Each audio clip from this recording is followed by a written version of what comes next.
ऐका ना मंडळी, तुम्ही अशी सोयाबीनच्या पनीरची भाजी मस्त बनवली का नाही बनवली तर चला मी दाखवते तुम्हाला. आणि तुम्ही पनीर नसेल बनवलं तर मी व्हिडिओ टाकलेला आहे पनीर कसं बनवायचं तर व्हिडिओ तुम्ही पाहू शकता. तर मस्त पनीरचे आपण जसे तुकडे करतो तुकडे करायचे आणि थोडे तेलावर सोनेरी रंगावर भाजून घ्यायची. त्यानंतर 2 कांदे पातळ उभे कापून घेतले, मस्त थोडासा कलर बदलेपर्यंत परतून घ्यायचं. 1 टमाटर, अद्रक, लसूण, 2 हिरवी मिरची मस्त लूज होतपर्यंत परतून घ्यायचं. आणि परतताना ना त्यामध्ये मीठ टाकायचं बरं का, म्हणजे काय होतं टोमॅटो पटकन लूज होतो आणि मसाला छान परतला जातो. तर बघा मस्त टोमॅटो लूज झाले, मसाला थंड करून घ्यायचा. आधीच 9-10 काजू पाण्यात भिजत घातले होते. मग काजू आणि सर्व मसाला मस्त प्युरी करून घ्यायची.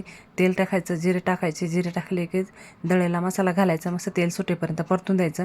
मग त्यामध्ये हळद पावडर, धना पावडर, लाल मिरची पावडर, तुमच्याकडे काश्मीरी मिरची असेल ती टाका आणि किचन किंग मसाला टाकायचा. आणि मस्त पुन्हा मसाला परतून घ्यायचा. तेल सुटेपर्यंत परतला की त्यामध्ये गरम पाणी घालायचं बरं का, थंड घालायचं नाही, गरम पाण्याने भारी टेस्ट येते.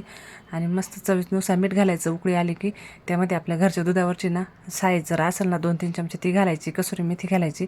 आणि उकळी आली की मस्त पनीर जे आपण फ्राय केले ना त्यामध्ये घालायचं आणि मस्त 5-7 मिनटं शिजू द्यायचं. त्यामध्ये थोडंसं 2-3 चमचे वरून तूप घालायचं. जशी आपण पनीरची भाजी करतो ना तशीच करायला, खायला एकदम टेस्टी लागते बरं का. आणि मस्त हिरवीगार कोथिंबीर घालायची. बघा मस्त अशी चमचमीत दिसते ना, खायला पण तेवढी छान होते बरं का.